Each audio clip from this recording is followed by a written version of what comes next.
Start करते हैं हम जहाँ पे हमने लेक्चर छोड़ा था, उस वक्त टाइम ख़त्म हो गया था। मैं आप लोगों को बता रहा था कि फ़ोल्डर्स में आपने कैसे जाना है। ज़्यादा इन डेप्थ कमांड्स करने की ज़रूरत नहीं है, आपको ज़रूरत इस तरह पड़ेगी भी नहीं, लेकिन बेसिक आप जब एक फ़ोल्डर से बाहर निकलना चाहते हैं, ये मेरे पास हायरार्की कुछ इस तरह से है कि मेरे पास कंप्यूटर में सी ड्राइव है, ठीक है। कंप्यूटर में जो हार्ड डिस्क लगी हुई है वो है सी ड्राइव। सी ड्राइव के अंदर मैंने मुख्तलिफ फ़ोल्डर्स बनाए हुए हैं, ठीक है। जैसे उसके अंदर यूज़र का फ़ोल्डर है, फिर यूज़र के अंदर मेरे नाम का फ़ोल्डर होगा, ठीक है। इस वक्त जब मैं कमांड प्रॉम्प्ट खोलता हूँ तो मेरा सिस्टम इस फ़ोल्डर में आके रुकता है।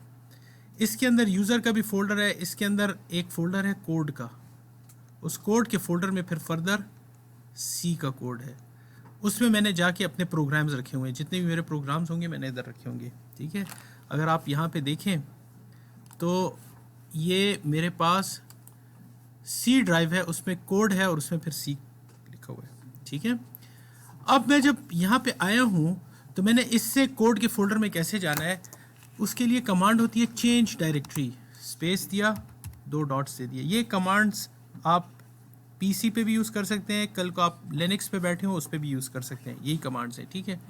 एक स्टेप बाहर निकला है, फिर आपने एक स्टेप बाहर निकलना है, जो ही सी लिखा हुआ आ गया आप सी ड्राइव पे आ गए। अगर आपके पास ड्राइव दूसरी है तो आप उस ड्राइव का नाम लिखें, कोलन लिखें, एंटर कर लें। अब मेरे सिस्टम में ड्राइव डी नहीं लगी हुई, मैं ड्राइव डी लगा के आपको इलस्ट्रेट करके देता हूँ कि आप ड्राइव कैसे चेंज करेंगे। ये मैं हार्ड डिस्क कनेक्ट करता हूँ अभी, ठीक है, ताकि आपको ये सारी चीज़ें क्लियर हो जाए। ये मैंने कनेक्ट की, ड्राइव डी आ गई है। अब मैं लिखता हूँ डी ड्राइव पे आ गया हूँ, ठीक है। इसके अंदर मैं फ़ोल्डर्स में जाना चाहता हूँ, ये डिफरेंट फ़ोल्डर्स है। अब मिसाल के तौर पे इसमें R2 XML के फ़ोल्डर में जाना चाहता हूँ तो CD R2 XML,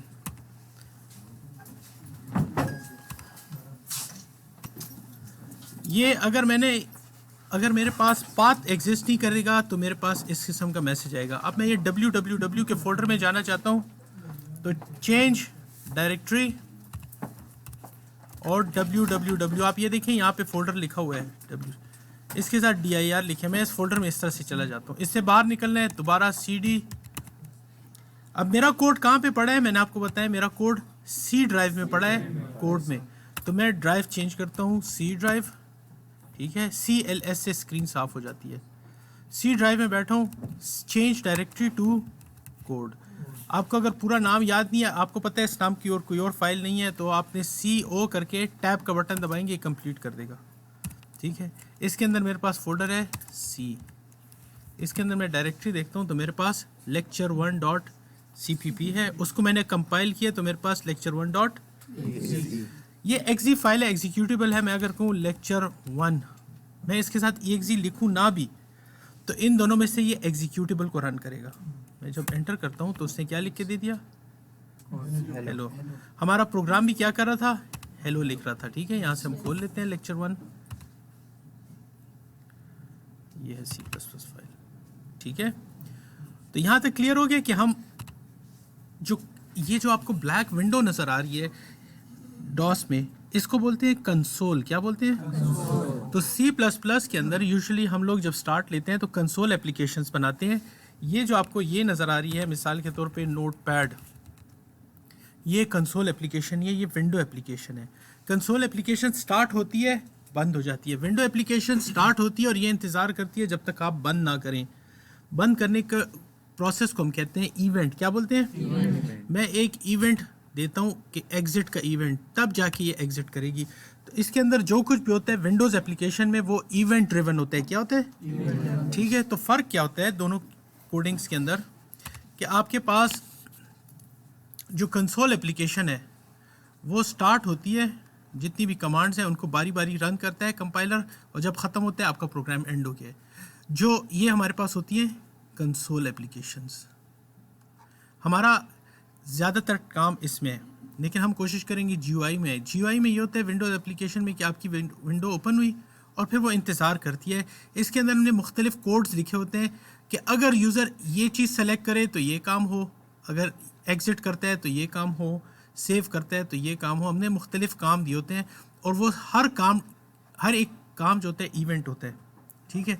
तो जब कोई इवेंट ऑकर होता है उसका वाला स्पेसिफिक कोड रन करता है और ये एप्लीकेशन उस तरह रिएक्ट करती है। तो हमारा काम फिलहाल कंसोल के साथ है। इंशाल्लाह हमारी कोशिश होगी कि सेमेस्टर के एंड में अगर आप लोगों की प्रोग्रेस अच्छी हुई तो हम GUI के अंदर थोड़ा बहुत काम कर लें, ठीक है। अच्छा जी, तो हम आ जाते हैं अब अपने कोड पे और थोड़ा कोड को कंसंट्रेट करते हैं। C++ केस सेंसिटिव है। केस सेंसिटिव का मतलब ये है कि अगर मैंने स्मॉल m लिखा या कैपिटल M, ये इन दोनों में फ़र्क रखता है। स्मॉल a और कैपिटल A में फ़र्क है। क्यों?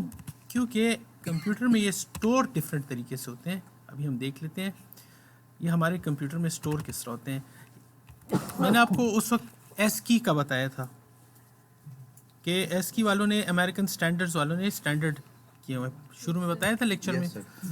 उन्होंने फिर एक और चीज़ की है कि देखिए हर कंपनी, जब कंप्यूटर्स नए नए बने थे तो हर कंपनी जो PC बनाती थी या कंप्यूटर्स बनाती थी तो वो तो हर नंबर के लिए अपना एक कोड रख सकती है, ठीक है।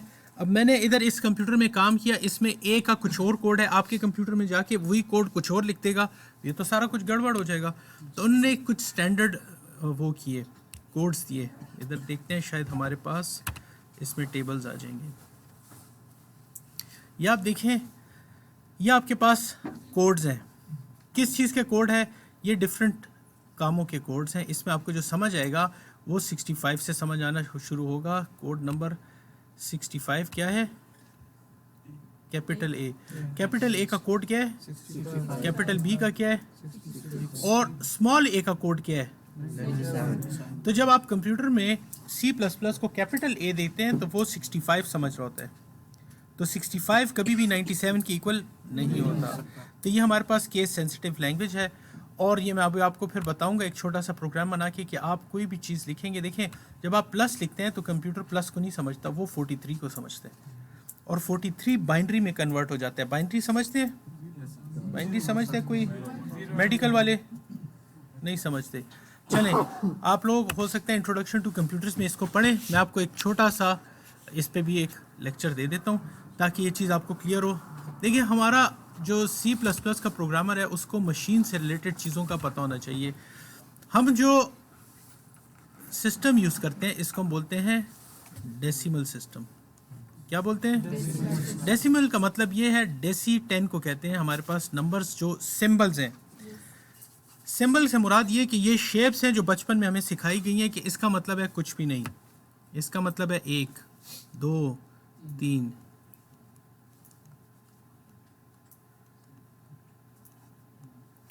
इसके बाद जब कुछ आएगा तो वो इन शेप्स की कम्बिनेशन से आएगा।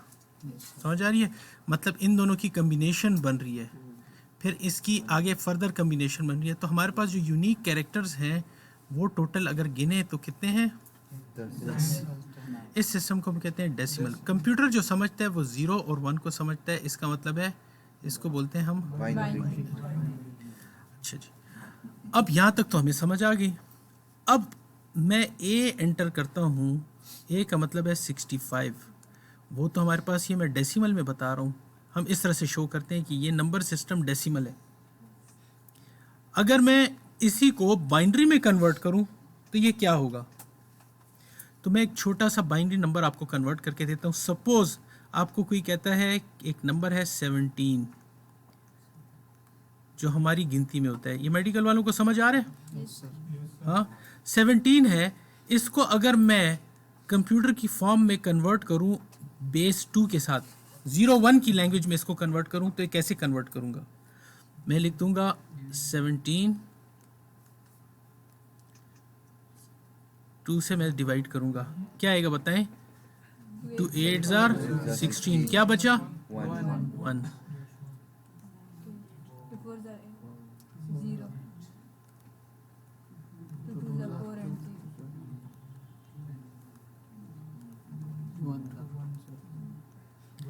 आप यहाँ से शुरू होंगे, ऊपर की तरफ जाएंगे 1 0 0 0 1, ये कहलाएगा 1 0 0 0 1।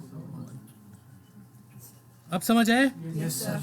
अब अगर मैं इसको वापस इसमें कन्वर्ट करूंगा, ये टेक्निक जो है ये हम कर रहे हैं डेसिमल टू बाइनरी। अब अगर मैं बाइनरी टू डेसिमल करूं तो हम देखते हैं क्या ये कन्वर्ट होके वापस 17 बनता है या नहीं।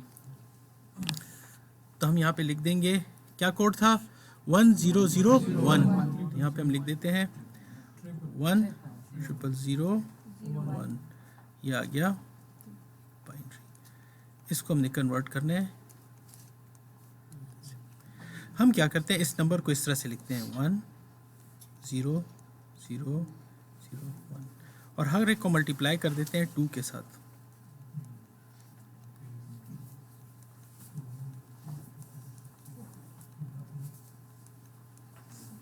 यहां तक समझ आ गया? फिर इन सब को आपस में जमा कर दें। हर नंबर 2 से मल्टीप्लाई हो गया और फिर सारे नंबर आपस में जमा हो गए। यहां से आप 2 की पावर पहले लेंगे, 0 से शुरू करेंगे, 0 1 2 3 4। एनीथिंग पावर 0 इज 1, तो 1 1s are 1। Anything power multiply by 0 is 0 0 0। अब देखें क्या आएगा, 16 आएगा। 2 2s are 4, 4 2s are 8, 8 2s are 16। इनको जब जमा करें तो आपके पास क्या आ जाएगा 17। तो इसका मतलब ये है कि हमने बाइनरी टू डेसिमल और डेसिमल टू बाइनरी कन्वर्जन देख लिए। इसी तरह जब आप ए प्रेस करेंगे तो 65 कन्वर्ट हो जाएगा किस में, बाइनरी में कन्वर्ट हो जाएगा। ठीक है, अब ये बाइनरी में, हाँ जी, आपने जब एलसीएम किया तो सारे 2 2 आ गए, नहीं? हाँ। तो आपने 2 के साथ इनको मल्टीप्लाई किया। अगर कोई और डिजिट आ जाए तो फिर देखें, अगर आपको मैं कहता हूँ एक नंबर सिस्टम है, एक नया नंबर सिस्टम है, ये आपका क्वेश्चन, जिसके अंदर हम कहते हैं 1 2 और 3, बस ये नंबर है, इसके अलावा कोई नंबर नहीं है। तो इसकी बेस क्या हो गई 3। इसको सॉरी हम करेंगे 0 1 2, 0 1 2। ये मेरे पास एक सिस्टम है, नंबर सिस्टम है। अगर मैं इसको डेसिमल में कन्वर्ट करूंगा तो फिर मैं 3 से सबको डिवाइड करूंगा। देखिए, जिससे आप डिवाइड कर रहे हैं रिमाइंडर हमेशा उससे छोटा होगा।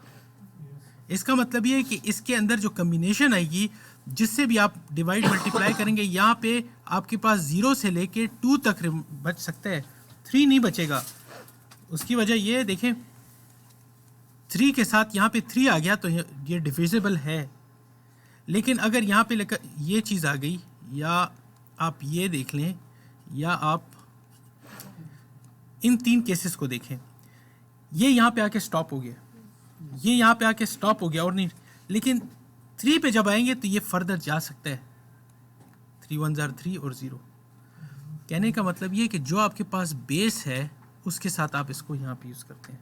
और जब इसको रिवर्स में कन्वर्ट करना है, ये एक सिंपल रूल है, जब रिवर्स में कन्वर्ट करना है तो फिर आप वो जो भी नंबर होंगे, लेट्स सपोज 1 2 3 को आप कन्वर्ट कर रहे हैं, तो इन सब को, सॉरी 3 तो होगा ही नहीं, ये हमारे पास 0 हो सकता है, इसको हम हटा देते हैं। लेट्स सपोज 0 1 2 है, तो इसको आप 3 के साथ मल्टीप्लाई कर लें, इसको 3 से कर लें, इसको 3 से कर लें, इन सबको प्लस करके और इनकी पावर्स कर लें 0 1 2 और सॉल्व कर लें तो हो जाएगा।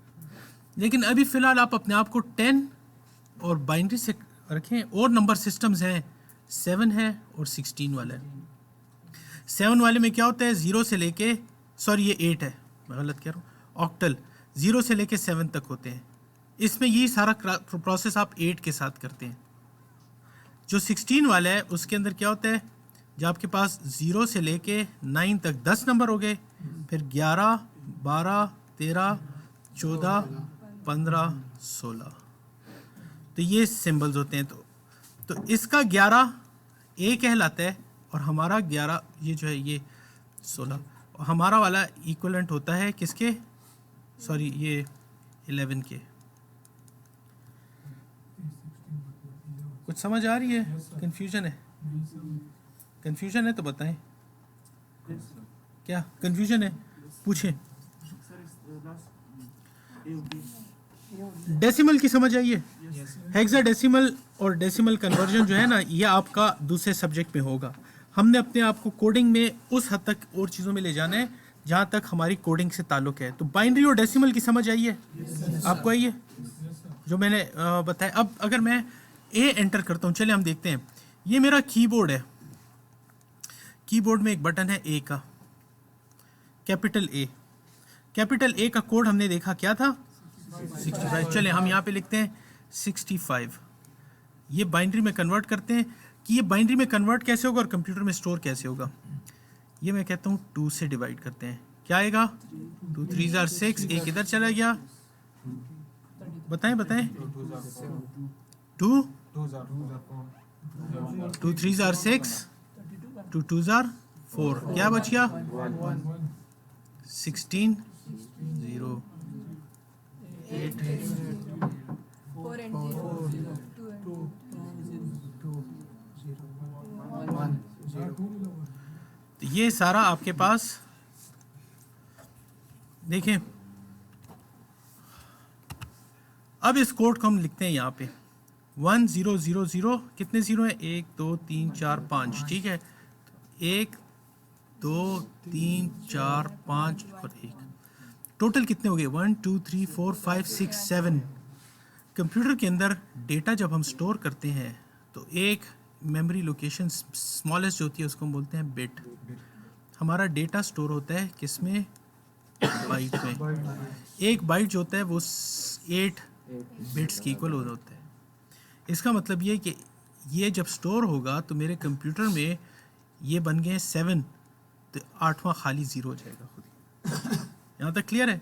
अब ये स्टोर कैसे होगा, आपने इसको प्रेस किया, इस जगह पे एक चिप लगी होती है, आपकी कीबोर्ड की जो वायर है उसमें छोटी छोटी, समझे ये अज्यूम करें कि छोटी छोटी 8 वायर्स जा रही हैं, 0 1 2 3 4 5 6 7 8, ये वायर्स आपके कंप्यूटर के अंदर जा रही हैं, उस चिप में लगी हुई हैं। और इस चिप को कोड क्या मिल रहा है 1 0 1 2 3 4 5 6, सॉरी पहले 0 था, इसको हम 0 करते हैं, हम इस तरह हटा देते हैं, देखिए 0 1 0 0 0 0 0 1, ठीक है। इसका मतलब है कि इस ये जो पहली वायर है इसमें करंट नहीं जा रही, इसमें करंट जा रही है, इन बाकियों में करंट नहीं जा रही और इसमें जा रही है।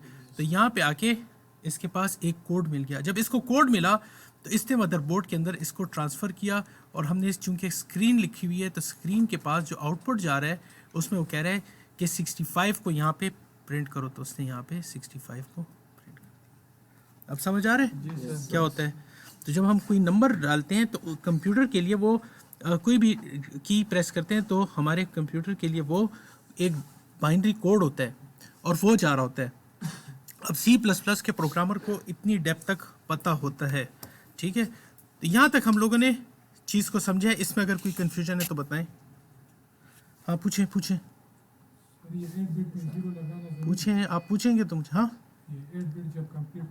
हाँ देखिए आपके पास खाने हैं, ठीक है। लेट सपोज आपके पास आप गाड़ी लेते हैं, उसका जो माइलेज दिखाता है 000 होती है स्टार्ट में। जब आप 1 किलोमीटर चलते हैं तो क्या हो जाता है 001 हो जाता है, बाकियों में क्या होता है ऑटोमेटिकली 0। तो जितनी एक बाइट आपने रिजर्व कर दी है किसी चीज़ के लिए तो उस बाइट के अंदर जितना डेटा आ गया बाकी तो 0 होगा ना। अब मिसाल के तौर पे मैं कहता हूँ आप सब के पास 100 रुपए हो कम से कम, तो हर एक के पास 100 है, ये 100 ले आया, ये 300 ले आए, ये 50 लाया, तो मैं इसको इस तरह लिखूँ तो क्या जाता है, कोई फ़र्क पड़ता है? तो पीसी के अंदर हमारे पास जो एम्प्टी एरिया होता है वो ज़ीरोज़ में आ जाता है। अभी उसको फर्दर डेप्थ में देखते हैं। ये सारी चीज़ें बताने का मतलब ये है कि मैं बिल्कुल जो प्रोग्रामिंग के जो शुरू के लॉजिक्स हैं उस पर आपको ले जा रहा हूँ, क्योंकि स्क्रीन पे प्रिंट करना ये कोई कमाल की बात नहीं है। हमने हेलो प्रिंट कर दिया, इसमें क्या कमाल है?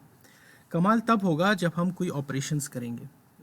अब होगा क्या कि जब मैं कहता हूँ हमारे पास जो मेन इंपॉर्टेंट कॉन्सेप्ट है जहाँ से प्रोग्रामिंग स्टार्ट होती है मेरे लॉजिक के हिसाब से, वो है वेरिएबल और कांस्टेंट। ये हम सारी उम्र मैथ्स में पढ़ते रहे लेकिन हमें बताया नहीं गया कि होता क्या है। अलजबरा पढ़े ना, एक्स वाई क्या था मुझे भी उस वक्त नहीं समझ आता था।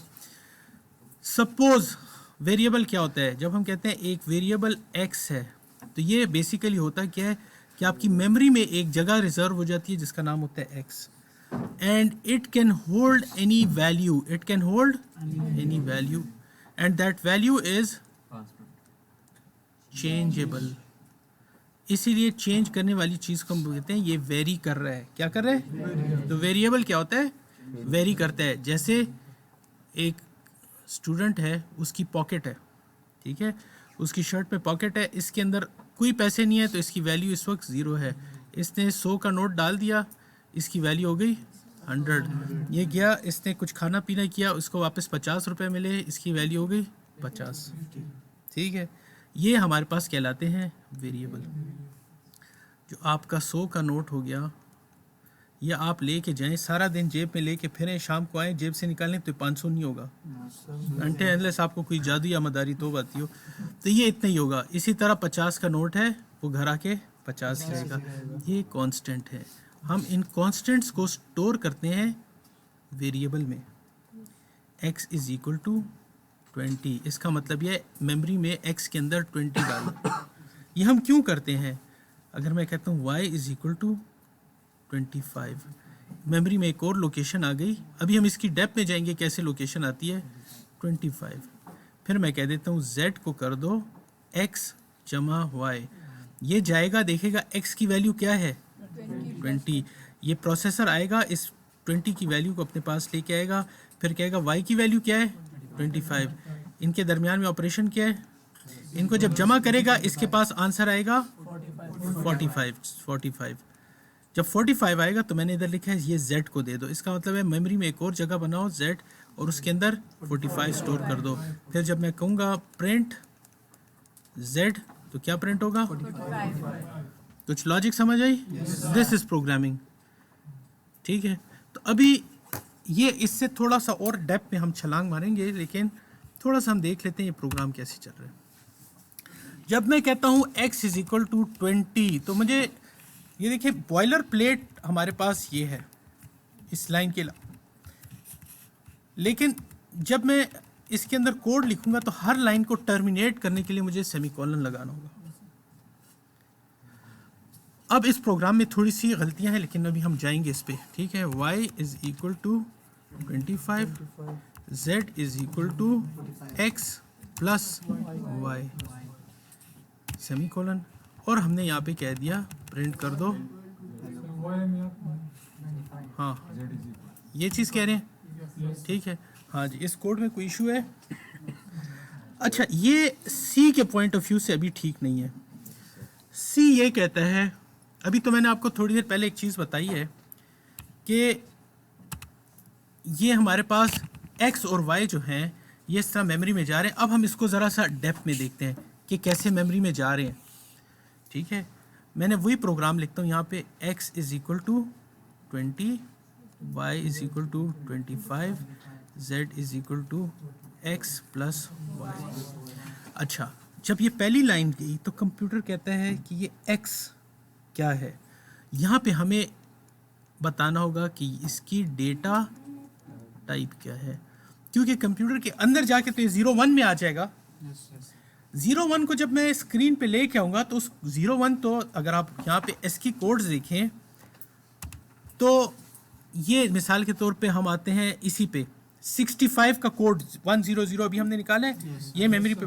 अब इसको मैं बाहर निकाल के अगर को इसको एज अ नंबर करो तो ये कोड किस चीज़ को हमने कन्वर्ट किया था?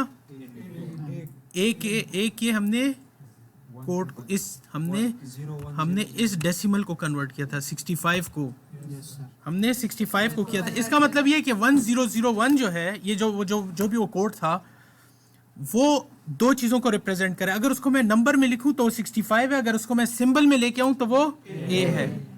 समझ आ रही है? अब उस 01 को हम मल्टीपल फॉर्म्स में कंप्यूटर को कह सकते हैं, इसकी ये रिप्रेजेंटेशन मुझे दिखाओ, इसको नंबर में दिखाओ, इसको सिंबल में दिखाओ। इस सिंबल को हम लोग C++ में कहते हैं कैरेक्टर। क्या बोलते हैं? अच्छा, तो यहाँ पे मुझे इसकी डेटा टाइप बतानी होगी, और हमारे पास बेसिक बिल्कुल C की जो डेटा टाइप्स हैं, जो स्टैंडर्ड C की हैं, वो है कैरेक्टर, इंट और फ्लोट। बाकी हम देखेंगे फिर। ठीक है, ये स्टैंडर्ड C जो है उसकी ये है, ये मेमोरी में लेता है 1 बाइट ऑफ डेटा। क्यों?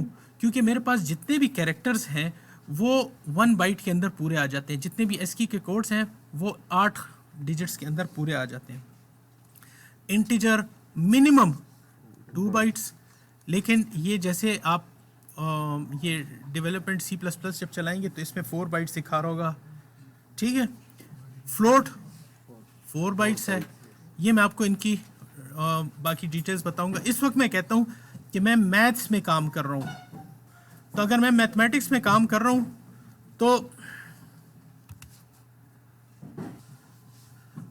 अच्छा जी, तो मुझे डेटा टाइप बतानी है। तो चूंकि मैं मैथमेटिकल काम कर रहा हूँ तो मैं कहूँगा x की टाइप क्या है, इंटीजर, y की टाइप क्या है, इंटीजर, z की टाइप क्या है, इंटीजर। समझ आ रहा है? जब मैं कहूँगा x इज इक्वल टू 20 तो इंटीजर है, तो इंटीजर अगर 2 बाइट्स का है तो इधर इस 20 का जो भी s की कोड है वो आ जाएगा। लेट्स सपोज हम इसको कन्वर्ट कर लेते हैं, चले 2 10 2 5 और 4 and 1 सॉरी ये 2 और 1, ठीक है। ये 1 है, ये 0 है, ये 0 है। 1 0 1 0 1 0 0 1 0 1 0 0 1 2 3 4 5 6 7 8 और 1 2 3 4 5 6 7 8। अगर ये 4 बाइट्स हैं तो ये भी सारे जीरोस होंगे। इधर हमारा x स्टोर हो गया है। सिमिलरली इतने बड़े उसमें y स्टोर होगा, सॉरी और इसी तरह के उसमें इन दोनों का सम होके ये जब दोनों प्लस होंगे तो जवाब हमारे पास इसमें स्टोर हो जाता है। अब जब मैं प्रिंट करता हूँ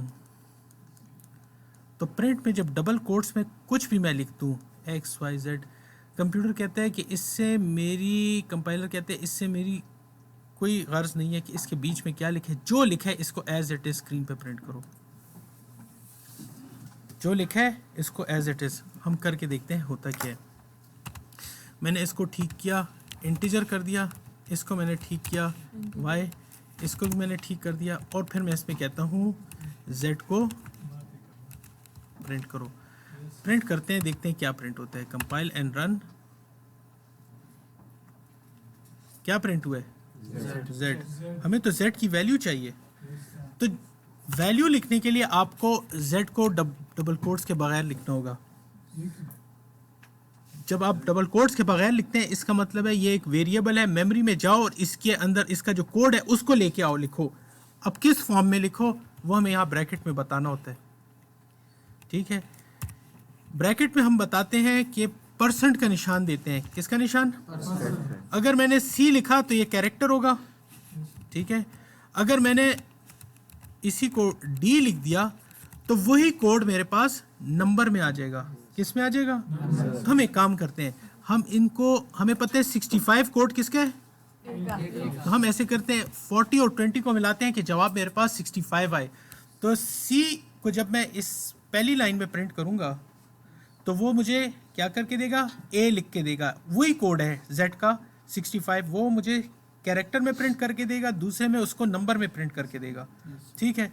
जब आपने लाइन चेंज करनी होती है तो आप लिखते हैं /n। क्या लिखते हैं कि पहले ये लिखो फिर लाइन चेंज करके दूसरे। इसके बगैर पहले मैं रन करके दिखाता हूँ।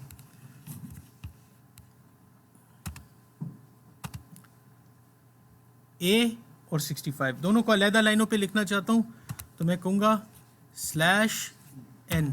अब क्या होगा, इस कोड्स को जब ये पढ़ना शुरू करता है तो कहता है कि यहाँ पे एक वेरिएबल ने आना है और फर्स्ट वेरिएबल ने आना है। किस वेरिएबल ने आना है? तो कॉमा के बाद जो भी पहला वेरिएबल होगा उसके डेटा को ये इस फॉर्मेट में ले आएगा यहाँ पे, ठीक है। अब ये दोनों आपको 2 लाइंस में नजर आएंगे, A और 65 एक ही डेटा है लेकिन 2 तरह से मैं पेश कर रहा हूँ। B का कोड क्या होना चाहिए? 66। चलिए हम इसको करते हैं 21 कर लेंगे ताकि ये 66 हो जाए, ठीक है। यहाँ तक समझ आनी शुरू हुई है? अच्छा जी, अब होगा क्या, टाइम क्या है? अच्छा अभी तो है। अच्छा जी, अब अगर मैं इसको, ये तो मैं आपको सिर्फ दिखाने के लिए किया, अब मैं इसको ज़रा मीनिंगफुल वे में अपने इस प्रोग्राम का जवाब लिखना चाहता हूँ, तो मैं कैसे लिखूँगा? मैं लिखूँगा sum of X and Y is equal to Z की वैल्यू। अब जेड की वैल्यू मैं चाहता हूँ, पहले एक्स की जगह एक्स की वैल्यू लिखी हुआ है, एक्स की वैल्यू लिखी है, तो मैं कहूँगा नंबर एक इधर लिखा हुआ आ जाए, एक नंबर इधर लिखा हुआ आ जाए और इक्वल टू। अब गौर से देखें, मैं कहूँगा कि पहले x की वैल्यू आ जाए, फिर y की आ जाए, फिर z की, तो कॉमा लगाऊंगा मैं x y z बगैर डबल कोट्स के। तो जब ये रन करेगा ये यहाँ पे आएगा, यहाँ पे पहुँच के कहेगा कि इस डबल कोट्स के ख़त्म होने के बाद पहले वाली की वैल्यू उठाओ और इसकी जगह डाल दो। फिर ये आगे जाएगा, सेकंड नंबर पे आए, कहेगा सेकंड वाली की वैल्यू उठा के इसमें डाल दो। फिर जब यहाँ पे आएगा तो कहेगा थर्ड वाली की वैल्यू उठा के इसमें डाल दो। तो अब हमारा प्रोग्राम थोड़ा मीनिंगफुल नज़र आएगा। The sum of 21 and 45 is equal to 66। इसको हम आगे इस तरह भी कर सकते हैं, नेक्स्ट लाइन पे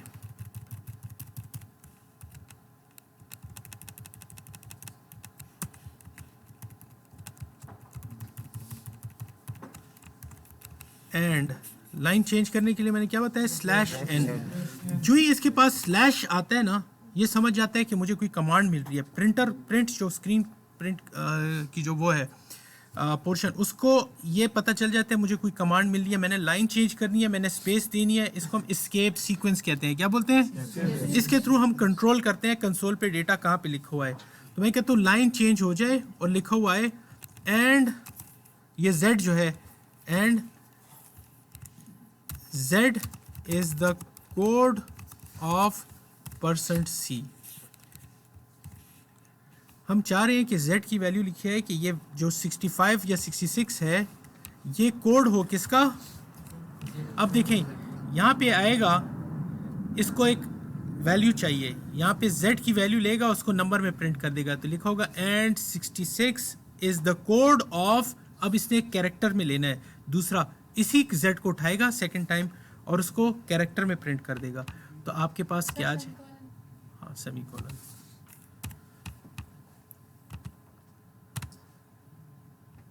Sum of 21 and 45 is sum of 66 and the 66 is the code for B। समझ आ रहे हैं? तो ये हमारे पास बेसिक प्रोग्राम एक आ गया है जो कि इसमें कुछ लॉजिक चल रही है। इसके अंदर अगर मैं चाहता हूँ कि ये स्लैश एन की जगह नेक्स्ट लाइन की जगह स्पेस आ जाए तो मैं स्लैश टी डाल सकता हूँ। अब वो एक ही लाइन पे होगा लेकिन टैब का बटन प्रेस हुआ होगा उसमें। ये देखिए यहाँ से टैब हो गया। तो ये एस्केप सीक्वेंसेस होते हैं। थोड़ा सा मैं आपको दिखा देता हूँ।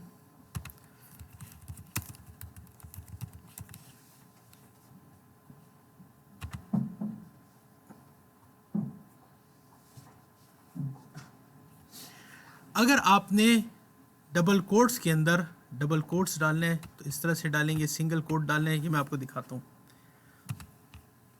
मैं एक नई लाइन लिखता हूँ या एक नया प्रोग्राम बनाता हूँ। थोड़ा एस्केप सीक्वेंस को समझ लें, फिर वेरिएबल्स पे आते हैं। बॉयलर कोड लिखते हैं पहले।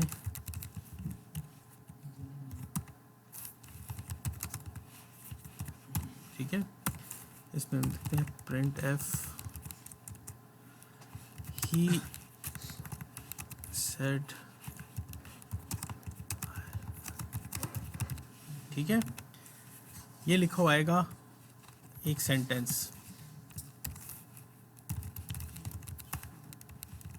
समझ आ रही है हो रहा क्या है? हाँ आ रहा है। इसका नाम मैं लिखता हूँ लेक्चर 2। जब मैं इसको एग्जीक्यूट करूँगा तो लिखा हुआ आएगा he said I will go home, लेकिन मैं चाहता हूँ ये I will go home double quotes में लिखा हुआ है। अगर मैं यहाँ पे प्रॉब्लम क्या आता है, अगर मैं यहाँ पे डबल कोट्स देता हूँ कि ये इसके अंदर आए तो कंपाइलर क्या समझते हैं कि मेरा एक, इसको स्ट्रिंग बोलते हैं। क्या बोलते हैं? जो डबल कोट्स में होते हैं। ये स्टार्ट हो रहा है यहाँ पे और यहाँ पे आके ख़त्म हो गया, और ये वेरिएबल्स के शायद नाम हो, और ये फिर दूसरा कोई स्ट्रिंग देने की कोशिश कर रहे हैं। यहाँ कन्फ्यूजन आ जाती है। तो हम उसको कहते हैं कि भाई ये यहाँ ख़त्म नहीं हो रहा, अब इस स्ट्रिंग के अंदर मैं डबल कोट स्ट्रिंग के अंदर डालना चाह रहा हूँ और इसको मैं यहाँ पे ख़त्म करना चाह रहा हूँ। तो बेसिकली इसके लिए और इसके लिए ये जुमला इस तरह से होगा और आप देखें प्रिंट कैसे होता है। He said, इसी तरह आपने अगर सिंगल कोट देनी है उसके लिए भी आपको स्लैश देना होता है।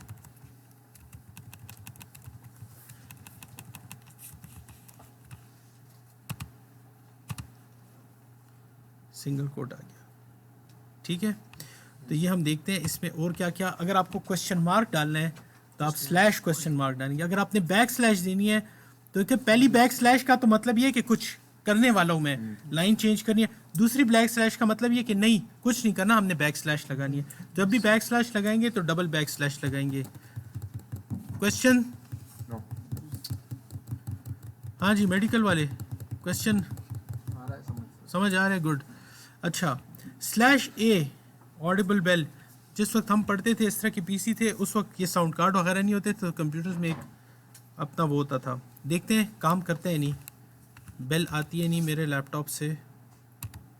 हम इधर लिखने के बाद एंड में कहते हैं स्लैश ए, एक बेल भी दो। क्या करो?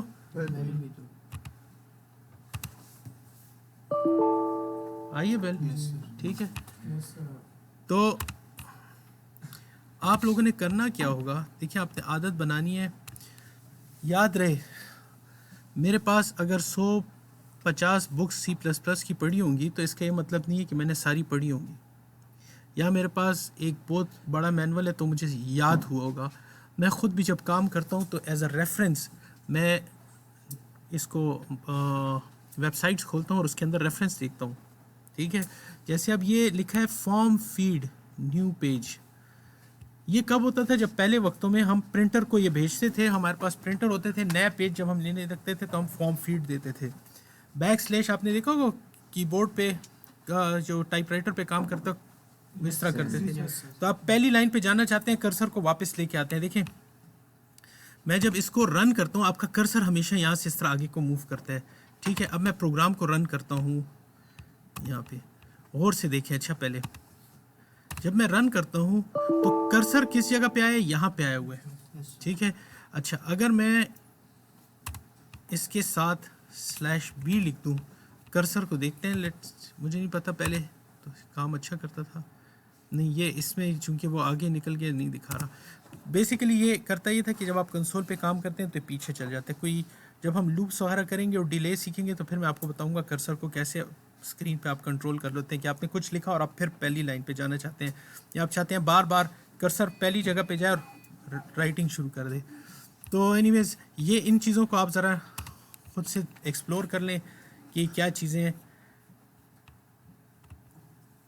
इसमें जो काम की है ना।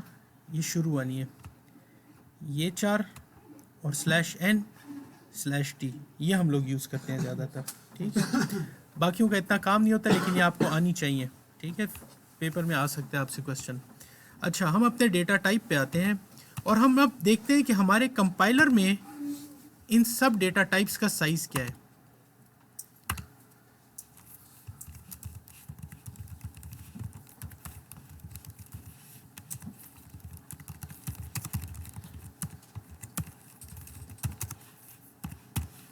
अच्छा, मैं कहता हूँ इंटीजर आई, उसकी कोई भी वैल्यू, कैरेक्टर सी, कोई भी मैं इसको कैरेक्टर दे देता हूँ। कीबोर्ड का कोई भी कैरेक्टर आप दे सकते हैं लेकिन सिंगल कोट्स में होगा, डबल कोट्स में स्ट्रिंग होता है, कैरेक्टर आप नहीं डाल सकते, ठीक है।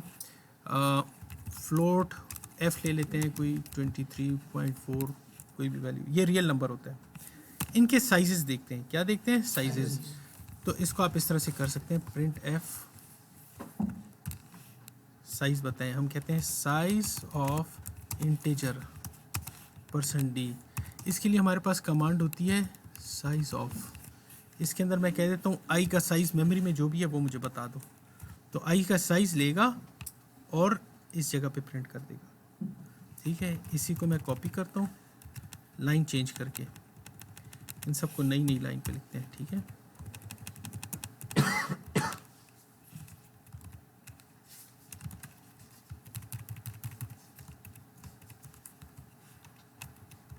साइज ऑफ कैरेक्टर और साइज ऑफ कैरेक्टर सी था और फ्लोट सॉरी इस तरह होता है एफ, इसको कहते हैं लेक्चर 3।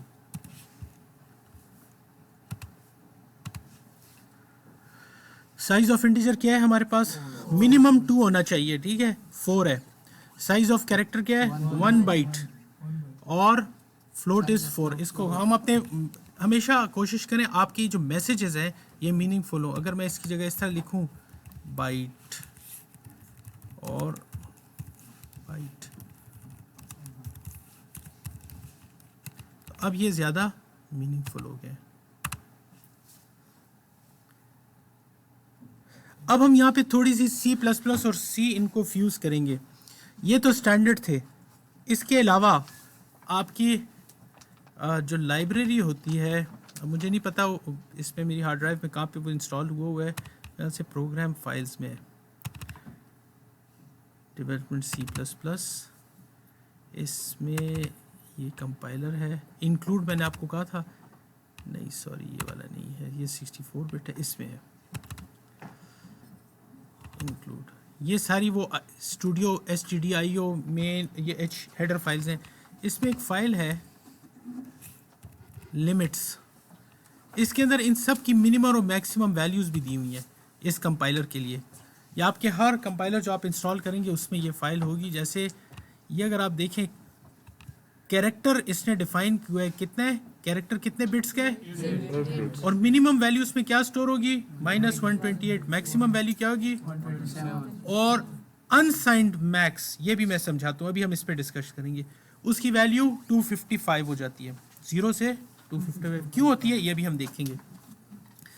फिर कैरेक्टर के अंदर ये इन चीज़ों को छोड़ दें, इसके अंदर अभी आपको बताया है ये इंटीजर बताया है, ठीक है, इंटीजर की मिनिमम मैक्सिमम वैल्यू है। फिर लॉन्ग आएगा तो हम इनको देखते हैं, ठीक है, ये इसके अंदर दिए हुए हैं, आपको पढ़ने की ज़रूरत नहीं है, लेकिन सिर्फ आप लोगों को बता रहा हूँ कि इसके अंदर ये सारी चीज़ें डिफाइन हुई होती हैं।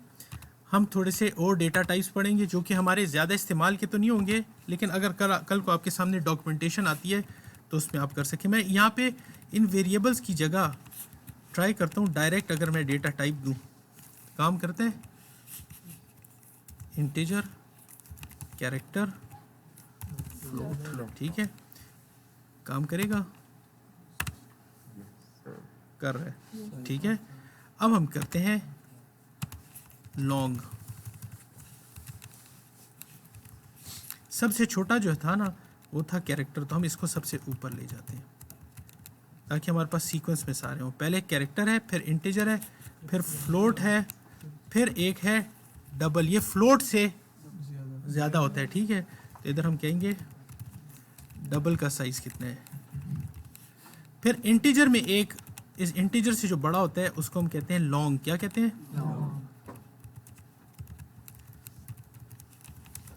और फिर लॉन्ग से भी बड़ा होता है उसको लॉन्ग लॉन्ग कहते हैं, लॉन्ग लॉन्ग, ठीक है, इसको हम कहेंगे लॉन्ग, कहते हैं लॉन्ग लॉन्ग। और इंटीजर से एक छोटा होता है जिसको हम बोलते हैं शॉर्ट।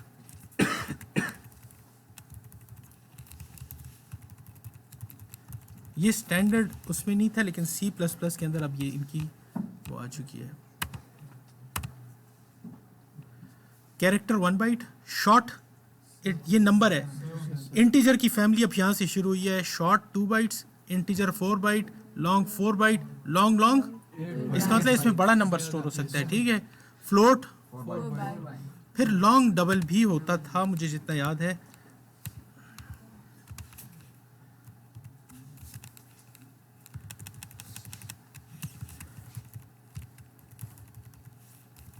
लॉन्ग डबल,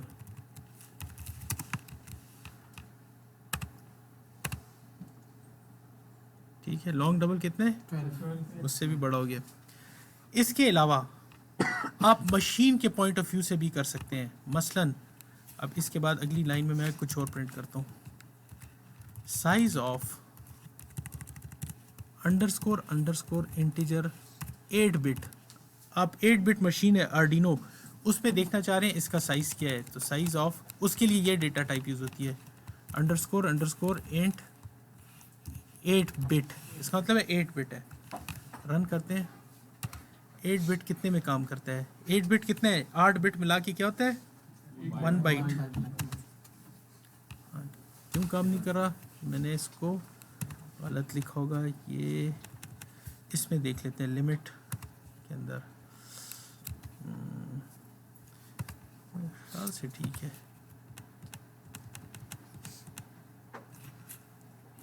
यहाँ पे देखते हैं।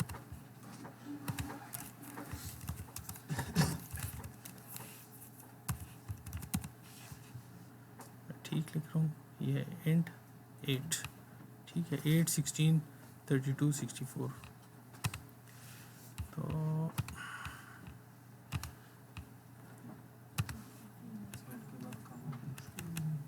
इंट 8 के बाद कॉमा नहीं है, इसको चलना चाहिए। हाँ जी, आगे नहीं था उसके। यस, तो ये कितने बाइट है? 1 बाइट है। अब आप इसको कर लें, 8 का डबल क्या होता है? 16 बिट मशीन। अगर आपके पास एक ऐसी मशीन होती है जो 16 बिट है, याद रहे कि C++ का कमाल ये है कि वो सिर्फ कंप्यूटर के लिए नहीं बनी, वो छोटी मशीन्स पे भी आप काम कर सकते हैं। 16 के बाद क्या आता है? 32 और फिर आता है 64 बिट मशीन। यहाँ पे भी हम कर लेते हैं 64, 32 और 16 और फिर ये 8। सर दोबारा से अंडरस्कोर नहीं देना पड़ेगा? नहीं, दोबारा नहीं होता। 1 बाइट, 2 बाइट, 4 बाइट, 8 बाइट, ठीक है। तो ये बेसिकली इस तरह से काम करता है। अब इन सब के साथ आखिरी चीज़ देखते हैं। अगर मैं एक नंबर लेता हूँ, बहुत ज़्यादा हो गया, हाँ बस ये आखिरी चीज़ है, ठीक है।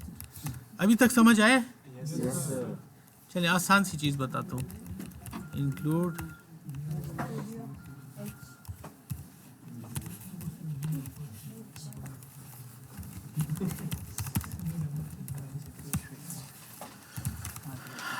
चलिए, अगर मैं कहता हूँ इंटीजर या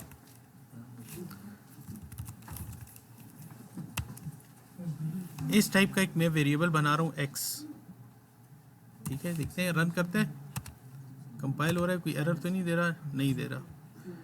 इसके अंदर मैं वैल्यू देता हूँ 20। अब अरे मैं हम देखते हैं कि एक 8 बिट के अंदर मैक्सिमम वैल्यू क्या आ सकती है। एक 0 और 1 कितना बड़ा चेंज करते हैं। यहाँ पे आते हैं और थोड़ा सा समझते हैं कि अगर मेरे पास, लेट सपोज, मुश्किल नहीं करते, आसान करते हैं, मेरे पास 4 बिट का हमने एक मशीन बनाई जिसके अंदर 4 बिट्स मिला के हमारे पास डेटा स्टोर हो रहा है। तो इसमें छोटी वैल्यू क्या होगी? सबसे बड़ी वैल्यू क्या होगी? हम काउंट करके देखते हैं ये बनता क्या है। इसको कन्वर्ट करते हैं, 2 जमा 2 जमा 0 1 2 3, तो आ गया 1 2 4, क्या बन गया? 12 13 14 15। इसका मतलब है स्मॉलेस्ट नंबर हमारे पास, हाँ ठीक है, स्मॉलेस्ट नंबर हमारे पास 1 है, लार्जेस्ट नंबर हमारे पास 15 इसमें स्टोर हो सकते हैं। इसका मतलब है 0 से लेके 15 तक डेटा आ सकते हैं। लेकिन अगर मैं इसमें माइनस में नंबर रखना चाहूँ फिर क्या करूँगा? फिर हम सब मिलके सोचते हैं एज एन आर्किटेक्ट्स इस मशीन के कि इसका हम क्या हल निकालें। तो इसका एक हल जो निकल सकता है वो ये है कि 1 2 3 4 इन तीनों में हम नंबर रखें, और ये अगर 0 हो तो ये प्लस हो जाए, ये 1 हो तो ये माइनस हो जाए, क्योंकि हमने इसी के अंदर सोल्यूशन निकालना है। अब हमारे पास ये नंबर कितना हो जाएगा? 0 0 0 से लेके 1 1 1 तक। तो 1 1 1 क्या होगा? इतना होगा। ये क्या होगा? 4 5 6 7। अब हम 0 -7 से लेके +7 तक जा सकते हैं। और अगर आप इनको गिने ज़ीरो मिला के तो ये टोटल कितने होते हैं? 15। ठीक है ना, 7 से लेके 0 और 0 से लेके 7, तो 7 ये हो गए, 7 ये हो गए और जमा 1 ये हो गया, 15 हो गए। वो तो माइनस है ना, ये कैसे 15 चलें, माइनस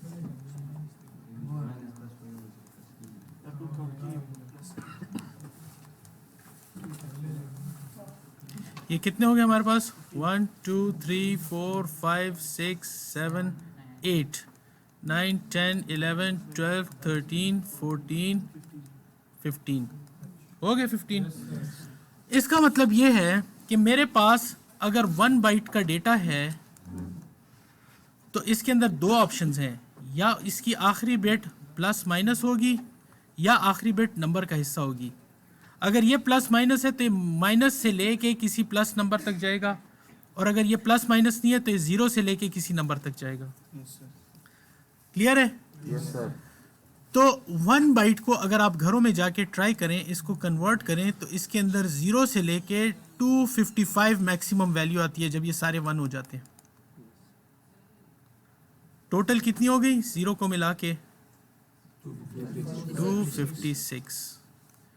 ठीक है, और अगर मैं इसको कहूँ कि इसका साइन हटा दो, इसका साइन लगा दो इसके साथ प्लस माइनस, तो फिर मेरे पास रह जाएंगे ये 1 बिट है और बाकी 7 बिट्स रहेगी। तो इसके अंदर ये अगर प्लस है तो ये बनेगा 127, अगर इसको माइनस करें तो ये बनता है -128।